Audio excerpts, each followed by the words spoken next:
Hello everyone. So we are discussing important topics on Indian Evidence Act for your Punjab Judiciary Mains exam. तो पहले भी हम इसके regarding 3 videos कर चुके हैं. अगर आपकी वीडियोस मिस हो गई हैं तो आपके पास रिकॉर्डेड सेशंस अवेलेबल हैं. लिंक आपको डिस्क्रिप्शन बॉक्स में प्लेलिस्ट में मिल जाएगा या फिर you can search on the channel itself. So, in today's lecture, I am going to discuss the topic of estoppel. What is promissory estoppel? Section 115 to 117. So, this is very important for your mains exam. ठीक है. उसके बाद we will be discussing the topic of accomplice plus the competency of witnesses. So, whether a child witness is competent or not. So, ये questions जो generally आपके exam में आते हैं. So, these questions we are going to discuss in today's lecture. So, सबसे पहले what is the doctrine of estoppel? So according to the doctrine of estoppel, there are certain facts which the parties are prohibited from proving. तो कुछ facts ऐसे होते हैं जो parties को prohibit किया जाता है prove करने के लिए.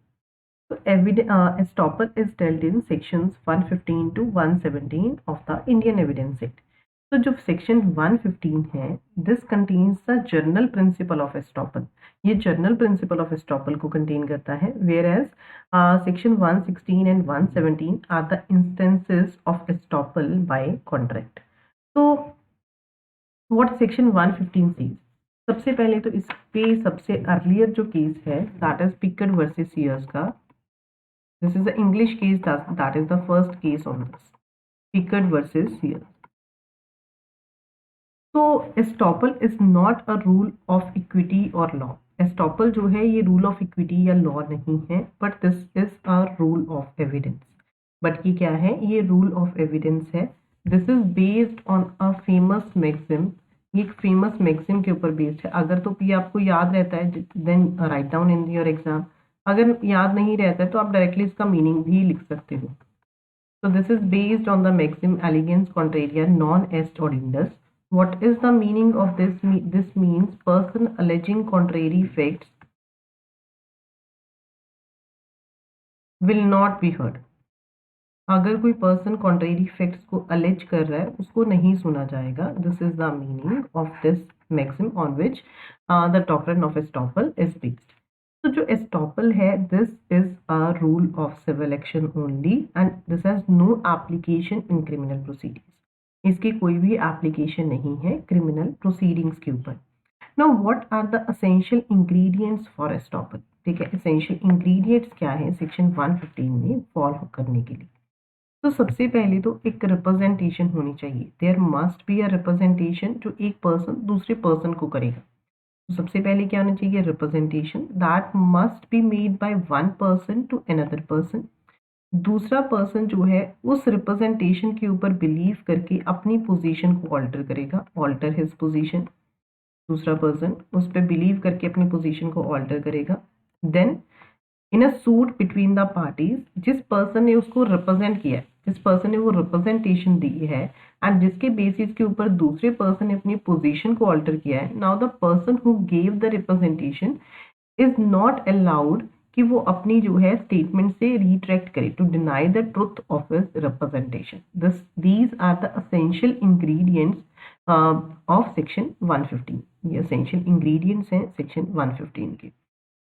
So let's just have a reading to section 115. This says, when one person has by his declaration, act or omission intentionally caused or permitted another person to believe a thing to be true and to act upon such belief, neither he nor his representative shall be allowed in any suit or proceeding between himself and such person or his representative to deny the truth of that thing.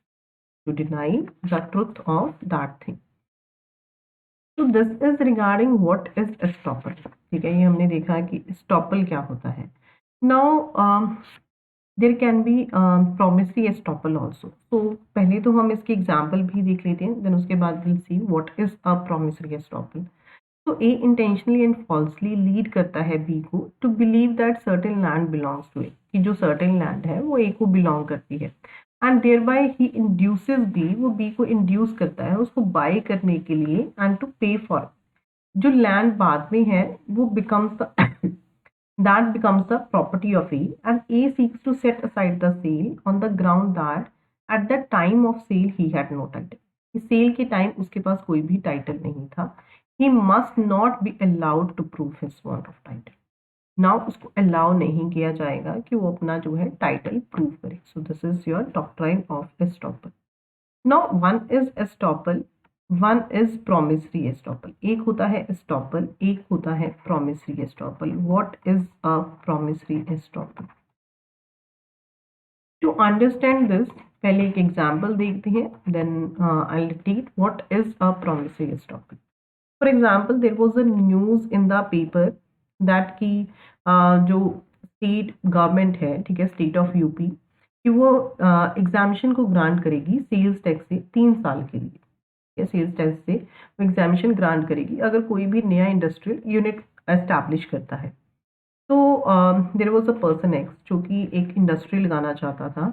तो उसने जो है apply किया director of industries को and chief secretary को, and दोनों ने confirm किया कि हाँ गवर्नमेंट जो है एग्जामिशन प्रोवाइड कर रही है. तो he proceeded with his plan. Later on बाद में क्या हुआ कि गवर्नमेंट ने अपनी पॉलिसी जो है एब्रोगेट कर दी. नाउ जो एक्स पर्सन है, ठीक है, वो उसने केस फाइल कर दिया अगेंस्ट द गवर्नमेंट कि गवर्नमेंट को जो है स्टॉप किया जाए कि वो अपनी जो है अब डिनाई नहीं कर सकते हैं जो भी उन्होंने एग्जामिशन प्रोवाइड किया था. तो द कोर्ट हेल्ड दैट कि व्हाट इज नेसेसरी, क्या नेसेसरी क्या है, that is the promisee should have altered his position in reliance on the promise. यहाँ पे क्या हुआ कि एक्स पर्सन ने अपनी पोजीशन को चेंज कर लिया था उस प्रॉमिस के ऊपर. जो वो प्रॉमिस किया था उस प्रॉमिस के ऊपर उसने अपनी पोजीशन को चेंज कर लिया था. तो यहाँ पे government was bound by it's declared intention. Government bound है अपनी जो भी गवर्नमेंट ने डिक्लेयर्ड इंटेंशन की थी.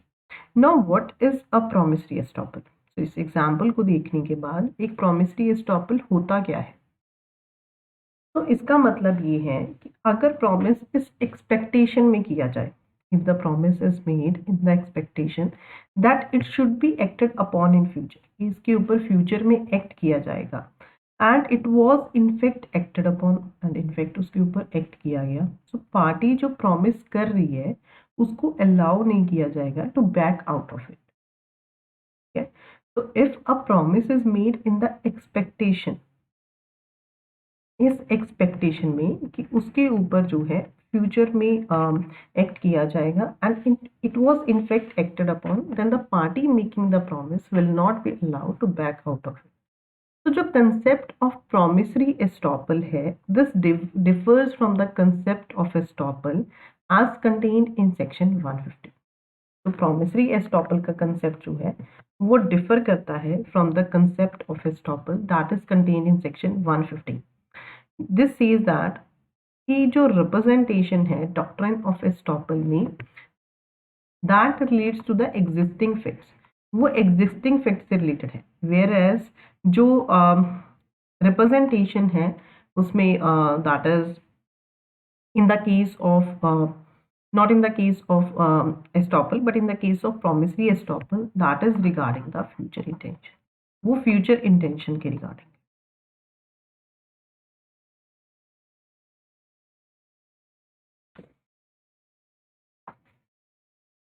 So there are certain exceptions to the doctrine of estoppel. ठीक है, कुछ exceptions है doctrine of estoppel की. What are those exceptions? So the question ये साथ में attach होके आ सकता है. Question can be asked in any way. So we are discussing each and every possibility. तो there can be no estoppel against a minor. किसी minor के against कोई एस्टॉपल नहीं हो सकता है. तो अगर माइनर फ्रॉडुलेंटली अपनी एज को रिप्रेजेंट करता है एंड देयर बाय वो दूसरे पर्सन को इंड्यूस कर दे, ठीक है, कि उसके साथ कॉन्ट्रैक्ट में एंटर करे, देन जो इन्फेंट है उसको स्टॉप नहीं किया जाएगा. वो सेटअप कर सकता है infancy as a plea. he can set up infancy as a plea. Why? Because contract act में we have seen कि जब तक 18 साल की एज नहीं होती है a minor is incompetent to contract. कोई भी contract minor के साथ क्या है, void है. So this is a rule of contract that a minor is not competent to contract and that rule would be defeated. वो rule defeat हो जाएगा अगर minor को allow नहीं किया जाएगा to disclose his real age. तो There can be no estoppel against a minor. Similarly, there can be no estoppel against a statute or sovereign acts. किसी भी statute या sovereign acts के against कोई भी estoppel नहीं हो सकता है. Third is when fact is known to both the parties. अगर fact दोनों parties को पता है so वहाँ पे कोई estoppel नहीं हो सकता है. There can be no estoppel on a point of law. किसी भी point of law के ऊपर कोई भी estoppel जो है नहीं हो सकता है. So there are section जो 116 and 117 है, these are illustrative of the principle of estoppel that is laid down in your section 150.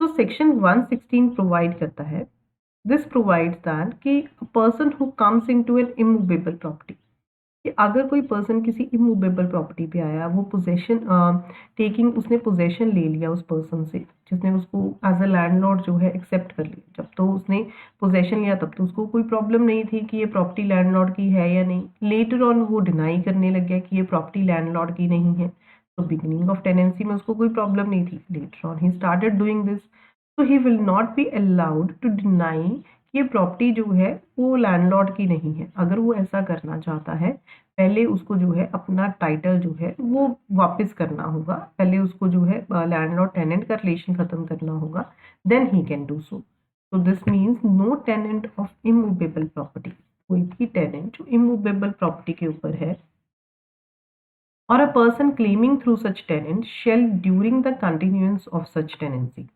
एक ऐसी टेनेंसी के दौरान be permitted to deny that the landlord of such tenant had at the beginning of the tenancy a title to such immovable property, and no person who came upon any immovable property by the license of the person in possession thereof shall be permitted to deny that such person had a title to such possession at the time when the license was given.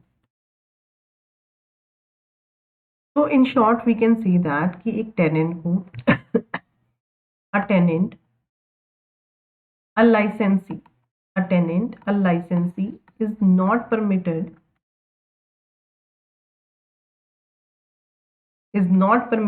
to deny the title of his landlord or license. अपने landlord का title deny करे या licence. Next is estoppel of acceptor of bill of exchange, bailey or license. So section 117 provides that no acceptor of bill of exchange, कोई भी acceptor bill of exchange का deny नहीं कर सकता है कि that the drawer had authority to draw such bill, कि drawer की अथॉरिटी है सब बिल को ड्रॉ करने की, एंडोर्स करने की. बट हाँ वो ये डिनाई कर सकता है that the bill was really drawn by the person by whom it purports to have been drawn. For example, इसको समझने के लिए एग्जाम्पल लेते हैं. इसमें तीन चीज़ें हैं, एक तो बिल ऑफ एक्सचेंज, एक बेली, एक लाइसेंस. तो अगर बेलमेंट क्या होती है, someone gives the goods to another person for accomplishment of a purpose, तो देर इज अ बेलर जो गुड्स को देता है, वन होता है बेली जो गुड्स को, ठीक है, जिसको गुड्स दी जाती हैं. तो ये कहता है कि जब ये गुड्स दी गई, ठीक है, बेलर ने बेली को दी, तो बेली बाद में ये डिनाई नहीं कर सकता है कि बेलर का उसके ऊपर जो है कोई अथॉरिटी नहीं थी. बट हाँ अगर बेली ये गुड्स किसी एक्स को दे देता है तो वो ये प्रूव कर सकता है कि this person has authority over the goods as against the bailor. Similarly this is regarding the bill of exchange, this is regarding the licence. So this says no acceptor of a bill of exchange shall be permitted to deny that the drawer had authority to draw such bill or to endorse it. Nor shall any bailey or licensee be permitted to deny that his bailor or licenser had, at the time when the bailment or license commenced, authority to make such bailment or grant such license. Next is competency of witness. Okay, what is competent, कौन witness जो है competent है, कौन testify कर सकता है, कौन नहीं कर सकता है. तो let's just see this topic. तो section 118 to 121 and section 133, section 118 से 121 and section 133 that is accomplice का section. This deals with the competency of the persons who can appear as witness. So a witness may be competent and yet not compelled. That is, the court cannot compel him to attend and depose for it. For example, foreign ambassadors or sovereigns. तो victim और again एक victim competent हो सकता है and उसको compel भी किया जा सकता है and may be compelled, but जो लॉ है उसको फोर्स नहीं कर सकता कि वो आंसर करे कुछ क्वेश्चंस को लेकर। ऐसे को हम क्या कहते हैं, that is known as privilege. ठीक है, जैसे for example that is given professional communications में हम पढ़ेंगे 126 में मजिस्ट्रेट्स के रिगार्डिंग। सेक्शन 134 लीड डाउन करता है as to the number of witnesses required to give evidence in the case. तो first of all section 118 says that कि सारे पर्सन्स कॉम्पिटेंट होते हैं, कि all persons are competent to testify unless की court consider करे कि they are prevented from understanding the questions put to them, कि उनको प्रिवेंट किया जा रहा है, ठीक है, उनको नहीं समझ में आ रहा the questions put to them और to give rational answers to those questions, कि उसको नहीं पता लग रहा है कि वो आंसर्स नहीं दे पा रहा है, इस वजह say that he is a minor, ठीक है, वो एक चाइल्ड है या फिर उसकी एज बहुत ज़्यादा है, कोई ऐसा डिसीज़ है कि उसको नहीं समझ में आ रहा है कि क्या क्वेश्चंस उसको पुट किए गए हैं, क्या आंसर्स देने हैं, चाहे वो बॉडी का है, माइंड का है और any other cause of the same kind या फिर कोई भी और कॉज सेम काइंड का। तो एक ल्यूनेटिक भी जो है he is also competent to testify, ठीक है, वो भी ऐसे नहीं है कि ल्यूनेटिक जो है वो इनकॉम्पिटेंट है। अगर उसको प्रिवेंट नहीं किया जाए सेम टेस्ट अप्लाई करे कि whether he is able to understand the questions put to him, whether he is able to give the rational answers to that. तो अगर yes, if yes then he is also competent to testify. Now what about a child witness, whether child is a competent witness और not. See a child even of 6 or 7 years, he is a competent witness. Same test apply करेगा, whether he is able to understand the questions put to them, whether he is able to give the rational answers that is put to them. So there is no provision in India that says by which the corroboration of the evidence of the child is required. But there is a case law that is Nirmal Kumar versus State of UP का. In this case, the court held that कि this is a sound rule in practice. ये sound rule है practice में कि uncorroborated evidence of child पे जो है नहीं act करना चाहिए. But this is the rule of prudence, not of law. But ये जो है ये एक rule of prudence है, ये law का rule नहीं, ठीक है. So this is the rule of prudence, not of law. तो एक child competent हो सकता है, but यही है टेस्ट यही अप्लाई करेगा कि उसकी इंटेलेक्चुअल कैपेसिटी है क्वेश्चंस को अंडरस्टैंड करने की, क्या वो रैशनल आंसर्स जो है वो दे सकता है या नहीं दे सकता। अगर वो दे सकता है then he is a competent witness. Now what about the dumb witness. तो सेक्शन 119 डील्स विद दिस। तो अब कोई भी person who is unable to speak वो अपना एविडेंस दे सकता है, he can give his evidence by any means, किसी भी मीन्स से, such as by writing, by signs, in the open court. And अगर वो ऐसा एविडेंस देता है देन उसको जो है ऑरल एविडेंस माना जाएगा। दैट इज नॉट कि उसने डॉक्यूमेंट्री एविडेंस दिया है, that will be considered as an oral evidence.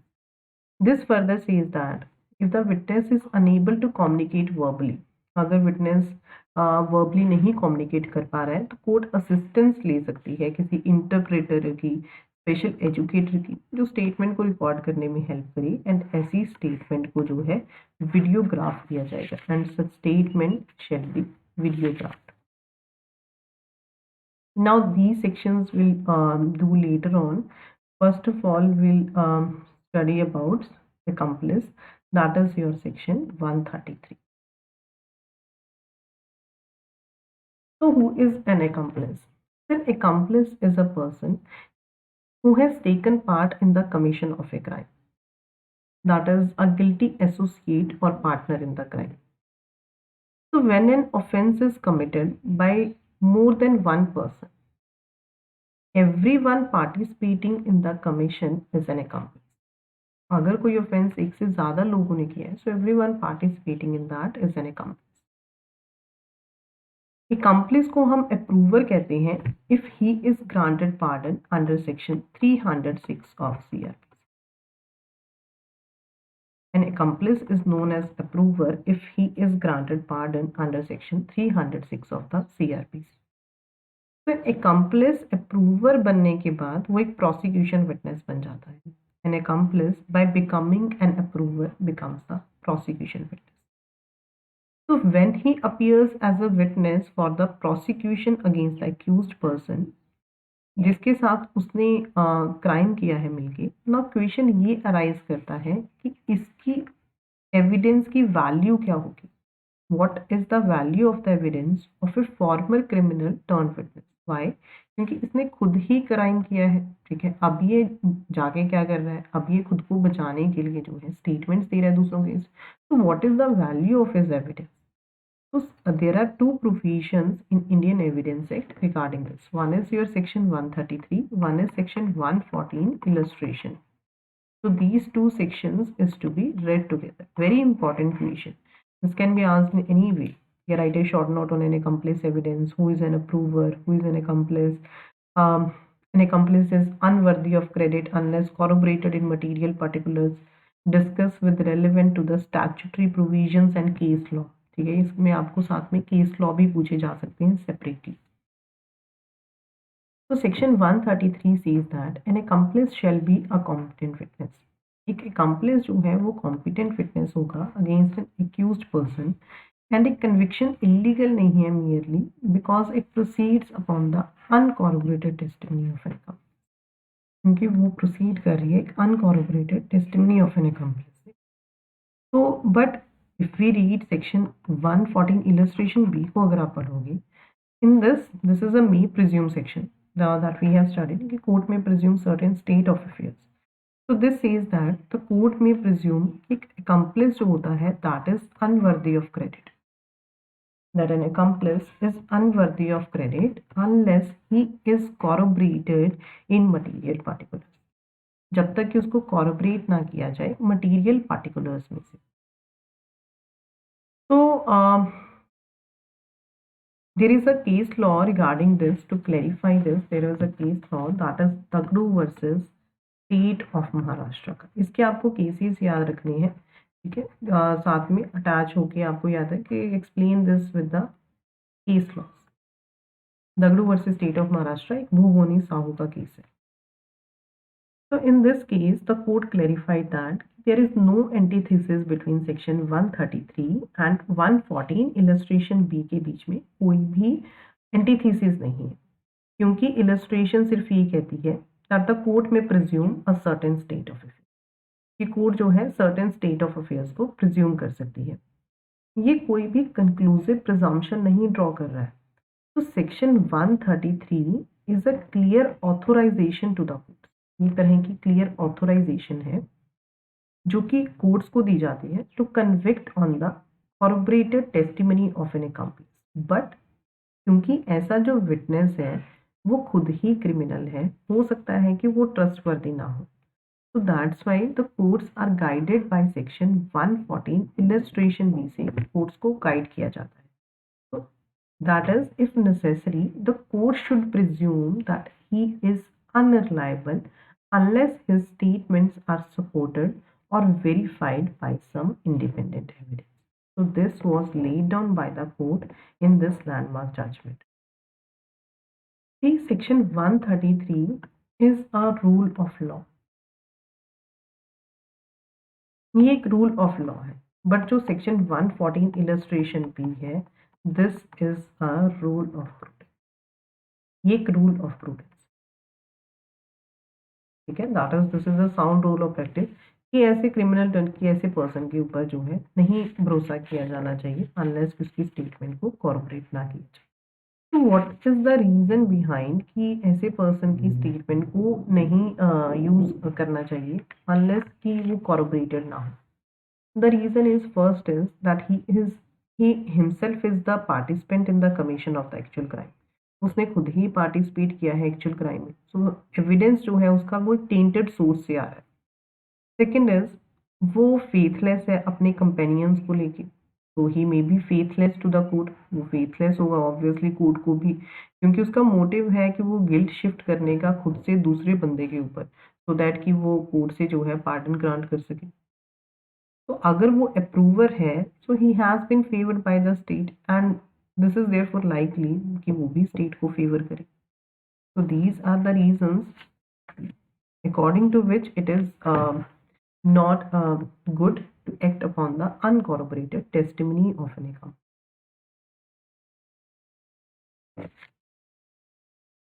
So who is not an accomplice? We have seen कि accomplice कौन होता है, एक accomplice कौन नहीं होता है. It is not an accomplice. वैसे तो जनरली आपके प्री के पेपर में क्वेश्चन आता है इसे, बट मीन्स में भी अटैच होके दिस कैन बी आस्क्ड. तो फर्स्ट ऑफ ऑल कौन पर्सन accomplice नहीं होता है? अगर कोई भी person under a threat of death और किसी और प्रेशर के under he is unable to resist, अगर वो क्राइम कर दे, he commits a crime along with others, that कि वो विलिंग पार्टिसिपेंट नहीं है बट वो खुद ही विक्टिम है ऐसे सर्कमस्टांसेस का. तो when a person under the threat of death, death के थ्रेट के अंडर या किसी और प्रेशर के अंडर, ठीक है, जिसको वो रेजिस्ट नहीं कर सकता है, अगर वो क्राइम करे इस चीज़ को लेके, ठीक है, कि दूसरों को साथ मिलके, वो खुद उसने विलिंगली क्राइम नहीं किया है बट वो तो खुद ही विक्टिम है, तो वो accomplice नहीं होगा. सेकंड इज पर्सन जो मियरली विटनेस करता है क्राइम को, क्या कि क्राइम हो रहा है, वो वहां पे प्रेजेंट है बट उसने इंफॉर्मेशन नहीं दी किसी को डर के मारे, then that is not an accomplice. Third one is जो डिटेक्टिव्स होते हैं, पेड इन्फॉर्मर्स होते हैं, ट्रैप या डिकॉय विटनेसेस होते हैं एक्यूज को ट्रैप करने के लिए, that are not accomplices under this section. वो भी accomplice नहीं है इस सेक्शन के अंडर. नाउ एक सेक्शन हमने पढ़ा था, we have read section 30, that is confession of co-accused, जिसमें मैंने आपको एक लैंडमार्क जजमेंट भी करवाया था कश्मीरा सिंह का.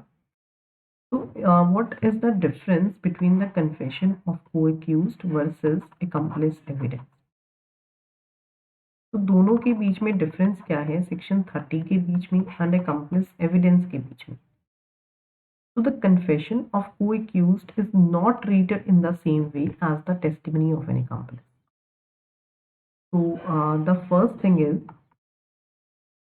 जो एक कन्फेशन होता है co-accused का, that is not an evidence.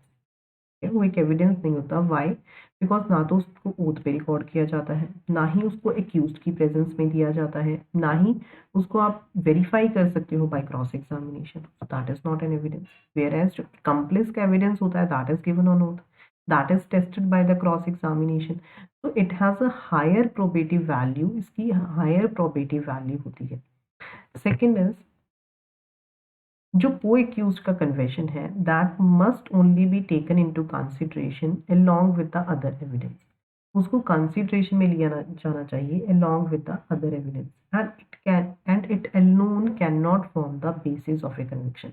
And वो अकेले जो है कन्विक्शन के बेसिस नहीं बन सकते हैं. So the confession of the co-accused must only be taken into consideration along with the other evidence in the case. But अगर हम सेक्शन 133 को पढ़ें, दैट सेज दैट कि कन्विक्शन इलीगल नहीं है merely because that is proceeding upon the uncorroborated testimony of an accomplice.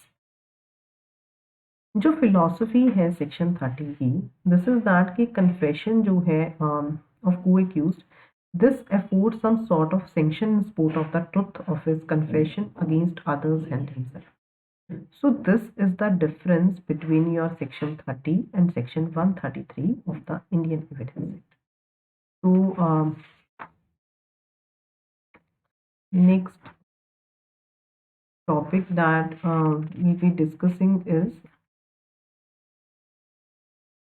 that is what is a leading question, where this can be asked, where this cannot be. This is very important.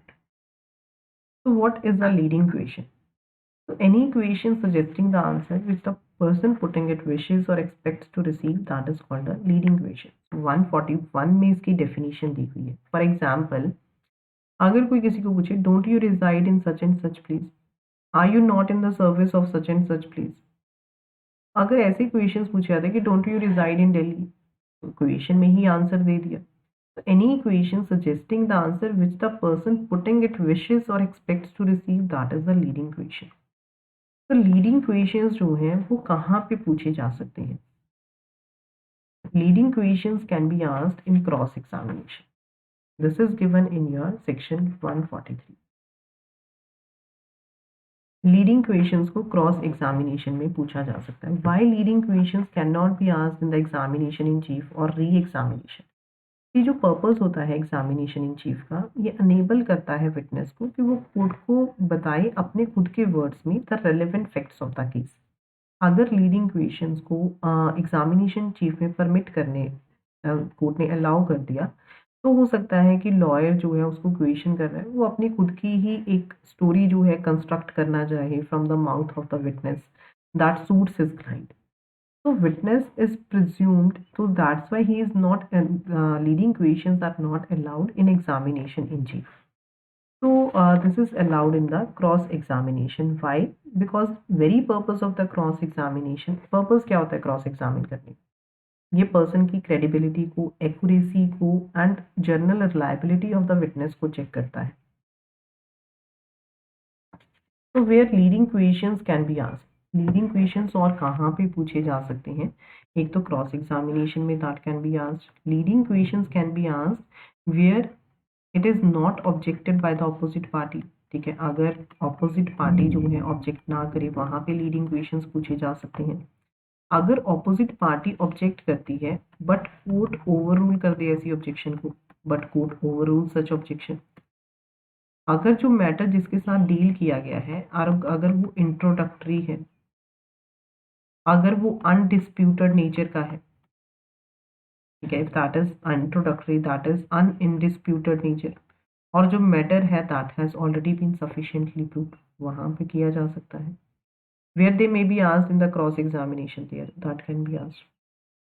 What is the leading question? 141 बताता है कहाँ पे नहीं पूछा जा सकता, कहाँ पे पूछे जा सकते हैं. That is given under your section 143.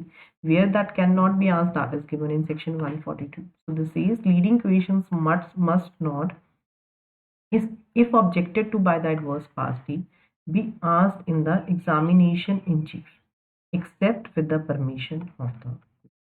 So the court shall permit leading questions asked to matter which are introductory or undisputed or which have in its opinion has already been sufficiently. So we'll discuss next topics in your next lecture. Before I end this video, learners, there is an important news. That is means test series for UP Judiciary. This is only available at 2999. By using this code, you can avail this opportunity. The offer is valid only for the first 100 subscribers. This is the test schedule that you can see. This offer is valid only for today. You can get flat 20% off on judiciary subscriptions. Free India all India judiciary scholarship test हो रहा है 5th of March को, total free of cost, and आपके पास chance है आप 100% scholarship win कर सकते हो. This is comprehensive batch. This is the mains test series for Punjab judiciary. This is linking batch for Rajasthan and Gujarat. This is revision batch for UP mains exam. So number of batches are going on. You can just join these batches and you can prepare for your exams. Different states ke according different batches are going on. Thank you so much, learners. I'm just ending the session here only.